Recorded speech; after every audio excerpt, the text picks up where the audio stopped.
Na mtazamaji unayetazama kwa wakati huu hapa ni mtaa wa Gendi Barazani mjini Babati, mkoa wa Manyara. Kubwa ambalo limetusogeza katika eneo hili ni tukio la kusikitisha, tukio la kikatili, tukio la mauaji, ambapo mfanyabiashara mmoja wa mazao katika mji huu wa Babati anayejulikana kwa jina maarufu la Anko amevamiwa nyumbani kwake usiku wa kuamkia leo Aprili 10 mwaka wa 2025 kisha kukatwa shingoni na kitu chenye ncha kali. Taarifa kuhusu tukio hilo ilitolewa na mke wake ambaye wanaishi naye, ila wanaishi chumba tofauti. Mwanamke huyo alitoa taarifa kwa viongozi wa mtaa wa Gendi Barazani kwamba mume wake hayupo sawa. Ndipo viongozi walipofika katika eneo hilo na kukuta tukio hilo la kinyama, tukio la kusikitisha, kumkuta mfanyabiashara huyo akiwa tayari ameshachinjwa na kitu chenye ncha kali shingoni. Mwenyekiti wa mtaa wa Gendi Barazani pamoja na wananchi wa eneo hili wanaeleza kusikitishwa na tukio hili, wakiomba vyombo vya ulinzi na usalama kufanya uchunguzi wa haraka ili watuhumiwa ama washukiwa waweze kukamatwa na kuchukuliwa hatua za kisheria. Kutoka hapa mtaa wa Gendi Barazani, jina langu ni Johnny Walter. Endelea kutazama. Mimi kwa majina naitwa Stefano Luai, ni kiongozi mpya kwenye mtaa wa Gendi Barazani. Ila changamoto ilijitokeza niliyokuta ni kwamba ni mgogoro wa muda mrefu ambaye niliokuta katika madaraka yaliyotangulia. Lakini vile vile tulijaribu kuulizia, wakasema wasimamizi wa ndoa walijaribu kuizungumzia lakini hawakuweza kufanikisha. Lakini nikaja nikamchukua balozi, tukaongea hapa nyumbani kwake, tukariziana wote kwa pamoja kwamba atarudi nyumbani, wataelewana, watakaa pamoja. Kilichoendelea pale sikujua, mimi najua kwamba wako pamoja, lakini kwa taarifa ambayo nilisikia kwamba balozi anasema ndani ya mwezi mmoja walishaleteana shida tena, kila mmoja na kavi yake chumbani kwake. Kwa maana hiyo maelezo ya kwamba ndani ya mwezi mmoja walishaleta changamoto kwamba kuna ugomvi tena, ndo ni taarifa niliyopata leo. Tukio hili ni kubwa, ikaonekana kwamba tukio hili japokuwa ni kubwa, lakini inaonekana hata jirani hajasikia. Nyumba hizi zimeshikana lakini hata kelele hawajasikia. Mtaleta baraka iko hapo? Ndio jizi. Mmekuta nini mwenyekiti? Tumekuta ni mtu amechinjwa kama mnyama, ng'ombe. Basi tukaona huyo mtu amefanya jambo lake alikusudia na tayari mtu huyo na kupoteza maisha. Hatua ya kwanza tumetoa ripoti kituo cha polisi. Ndio jinsi mnavyoona kwamba askari wamefika hapa, umati wa watu ni wengi. Ni kifo cha kusikitisha kupita kiasi. Ni tukio ambalo ndani ya mtaa wa Gendi Barazani ndio nimetokea kwa mara kwanza. Mimi kama mwenyekiti wa mtaa, kwanza moja, nimeumia sana. Ni rafiki yangu sana, lakini naweza kusema rai kwa wananchi kwamba tukio kama hili sio tukio rahisi tu kwamba unaenda kufanya kitendo cha unyama. Mimi naitwa Gabriel Huma Ngaida. Wa mtaa wa Gendi Barazani. Na mshushu hebu mmeona nini ipoje karibu? Mimi kwenye saa 11 kasorobo nilipigwa na simu na balozi, akaniambia njoo tukutane hapa kwa Anko.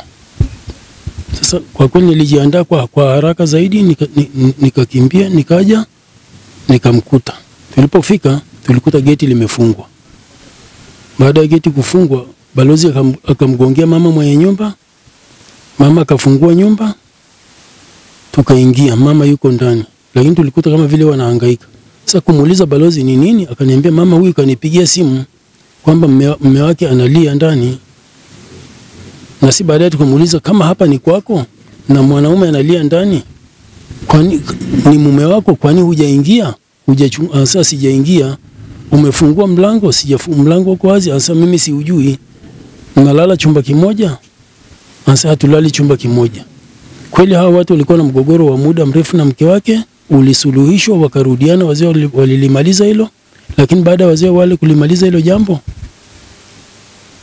tukaja kukuta tena wametengana. Lakini kulikuwa kuna mambo ya ajabu. Kuna simu za kutisha zilikuwa zinapigwa kwa mtendaji, zinapigwa kwa balozi, kwa mwenyekiti wa mtaa, kwa polisi kata, na message zinaandikwa. Lakini wazee, kina mama walijitahidi, mpaka wasimamizi wa ndoa walijitahidi kwa ajili ya kusuluhisha hilo jambo. Liligoma, wakaenda wazee wawili, likaisha. Lakini baadaye tukaja kujikuta tena wameachana.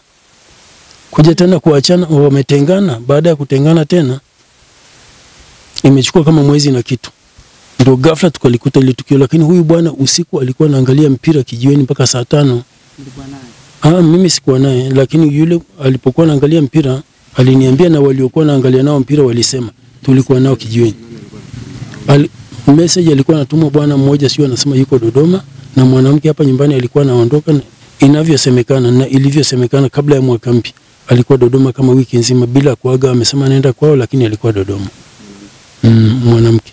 Sisi tulipoingia hakuna mlango wote kwanza geti limefungwa, mlango haujavunjwa, kwa ndani ufunguo umening'inia, lakini mlango uko wazi. Balozi alipouliza kwamba mlango uko wazi, mwanamke anasema sijui. Balozi alipousukuma ule mlango uko wazi. Tuliingia wawili, kukuta mtu amekufa, lakini damu bado ilikuwa ni mbichi, hata maji na damu ilikuwa bado haijajitenga. Kwa kweli ni tukio ambalo limetisha kidogo, kwa sababu ni tukio ambalo halijawahi kutokea. Mimi zaidi ya miaka 30 niko hapa, lakini halijawahi kutokea tukio kama hili. Mwili, yani sisi tulipoingia, mwili kwa kweli hata mdomo, povu ilikuwa itoke mdomoni, povu imekuja kutoka baadaye, lakini damu bado ilikuwa ni mbichi, na tukio lilivyokuwa linaonekana halijapita hata lisali moja.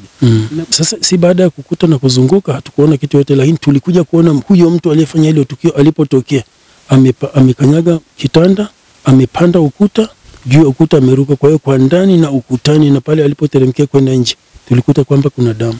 Lakini mwanamke hakuwa na wasiwasi wowote na hakuwa na shida, lakini kulikuwa kuna mgogoro zaidi ya miaka 3 yeye na mke wake kuhusu masuala ya pesa, kuibiana pesa, aidha masuala ya kimapenzi. Hakuwa na mahusiano na mke wake kimapenzi zaidi ya miaka 2, lakini mwanamke alikuwa na mapenzi tofauti. Alikuwa mfanya biashara mazao.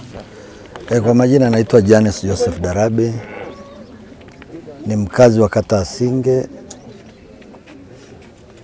Ninakaa mtaa Nyawari, lakini mtaa wa Gendi Barazani ni majirani ambapo tukio hili limetokea. Thomas ni ndugu yetu, tunamfahamu, alikuwa mfanya biashara muda mrefu wa mazao. Kwa tumeendelea kushirikiana naye kwa maana shughuli za biashara kwenye mtaa wetu. Sio mtu tu anayefahamika kwenye mtaa huu wa Gendi, ni mtu maarufu kwa sababu anasafirisha mazao, mbaazi, mahindi, ngwara, maharage. Kwa hiyo ni mtu ambaye kwa muda mrefu amejishughulisha. Kwa jambo hili limetushtusha sana, kwa sababu kama unavyoona wananchi, kila mmoja ampata taarifa. Kwa hiyo mimi binafsi jana, almost asubuhi saa 12 nilipigiwa na mfanyabiashara kutoka Babati kwamba sio mpata taarifa hapo kwenye kata yako, mbona Thomas Karatu tumesikia ameuawa, amechinjwa. Basi ibidi mimi kama kiongozi nifike eneo la tukio. Ni jambo la kusikitisha, kwa sababu unapoona kwa upande nyuma amechinjwa shingo kwa upande wa nyuma, huku mbele kama tulivyoona ni kwamba mtu amechomwa na visu, koromeo lote limechi koromeo mtu amechomwa kwenye eneo la koromeo pande zote. Kwa jaribio hili kwa kweli linasikitisha na linaumiza, sababu watu bado wanajiuliza, mlango ni wazi, walioitwa balozi wa mtaa amefika, mlango kwa wazi. Sasa kila mmoja anabaki, wameingia watu hawa saa ngapi? Na tumekuta ni mtu ambaye amelala chini, maana yake ni tukio jaribio lilofanyika, sio akiwa amelala, ni mtu kama amehamishwa kakamatiwa hapo, shughuli hiyo ikafanyika. Kwa ukitazama ni imefanyika kisayansi, na ni mtu ambaye kwa kweli kiafya ameshiba. Ingekuwa kama ni mtu mbabaishaji, angeweza kukabiliana na wale kusudia kufanya jambo hili. Kwa ni jambo ambalo kwa kweli la kusikitisha. Kila mmoja anatafakari na kuona kwamba inakuwaje. Kwa hiyo waandishi wa habari, kwenye mtaa wetu tumempoteza mtu ambaye ana watoto wadogo, ni rafiki yetu, tunafanya naye shughuli mbalimbali za kiuchumi. Na mimi binafsi Declantis kama kiongozi wa Chama cha Mapinduzi mkoa wa Manyara, kama mwenyekiti wa jumuiya ya wazazi mkoa wa Manyara, kwa kweli nasema nimepoteza kada mzuri, na alikuwa karibu na Chama cha Mapinduzi kwa muda mrefu, kwa jinsi nilivyomfahamu kama kaka yangu na kama rafiki yangu. Ni mtu anashirikiana sana na jamii na jumuiya, ni kiongozi wa jumuiya na ni mfanyabiashara. Anasaidia sana wakulima, hata kukopesha fedha kabla ya mauzo. Anaweza kukupa pesa ukapewa ukatoa shida zako, lakini ukivuna pia baadaye unamletea hela zako. Ni mtu mfanyabiashara mzuri sana, anasaidia sana jamii hapa kijijini, na anaongeza pato kwa wakulima sababu ni biashara mkubwa. Anafanya biashara Hanang Babati vijijini, analeta mazao hapa, anafanya parking hapa, na ana maunganisho na wafanyabiashara wa Kenya. Kwa hiyo hapa kituoni kwake ni sehemu kubwa ya kuchukua mazao kupelekwa Kenya pia, sababu ana marafiki kule na wafanyabiashara wa Kenya. Kwa hiyo ni mtu maarufu sana na anasaidia sana jamii kwa kweli, na hata kimapato wafanyabiashara hapa wanamtegemea sana. Wakati wa msimu wageni ni wengi wanakuja kwa ajili ya yeye kuwaunganisha, kuwaleta wafanyabiashara hapa, na vijana pia wanapata ajira ndogo ndogo za kubeba mizigo na kupaki mizigo. Kwa hiyo ni mtu ambaye ana mahusiano makubwa sana na jamii. Mimi sijui hata ilivyokuwa. Nimepiga tu simu asubuhi, njoo hapa nyumbani chapo hapa saa 12 kasoro hivi. Njoo nyumbani hapa, anko naumwa sana mizidio. Nikamwambia kama mizidio simumlete hospitali, maana mimi niko mjini kule. Ndio hivyo kanambia wewe njoo hapa, kama unaweza kuja sasa hivi wewe njoo chapo. Nikamwambia sasa kama anaumwa si ndio aje hospitali kutukutane naye huku. Ndio kanambia wewe njoo tu chapo. Unaona? Nikamwambia basi nakuja. Sijakaa vizuri maana nikutana na message ya mtoto wangu ameniandika mama mjomba kafariki. Mimi sijui nimefika hapa ndo kama hivyo unavyoambia eti amekutwa ndani hapo amechinjwa. Mimi sielewi.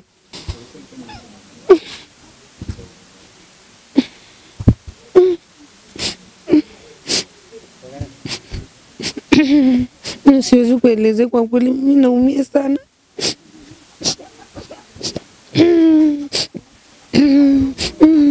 Dada njoo uongee nao.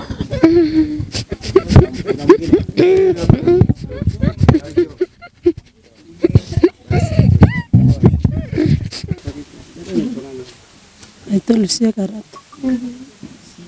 Lucia Karata. Ndugu yetu hapa kama mwezi wa mwaka jana hivi alikuwa ni mfanya biashara, kwa hiyo akawa ile biashara imeshindwa, maana nilikuwa nimeshiwa. Kwa hiyo akawa anasumbuana sana na mke wake. Maana vikao vingi hapa tumeshakaa. Wananiambia mke ananizarau. Anaenda kutembea saa 6 za usiku. Siku nyingine apiki afanyaje? Sasa kwa hiyo kama mtu hatoki ndani, tunakuja kumsalimia kama mgonjwa. Hatukuona mahali mtu alipoingilia wala mahali mtu alipotokea. Tumeona maiti tu imelala pale ndani. Mimi nikawa namuuliza balozi wa nyumba 10 pale, ambaye mimi ni katibu wake. Nikamuuliza, akasema alikuja huyu mama wa nyumba hii alikuja kumuita tu kwamba Thomas analia, ambaye ndio huyu marehemu Thomas analia. Basi aliporudi ndani, balozi alipoingia ndani akamkuta nani ameshafariki. Thomas ameshafariki. Kwa kuwa Thomas alikuwa ameshafariki, sasa hakuweza kuzungumza kitu chochote, ilibidi aendeleze kutoa taarifa sehemu nyingine. Mimi hasa kwa upande wangu niliona ni hayo. Mpaka sasa hivi sielewi walikuwa wanaishi vipi huko mwanzo.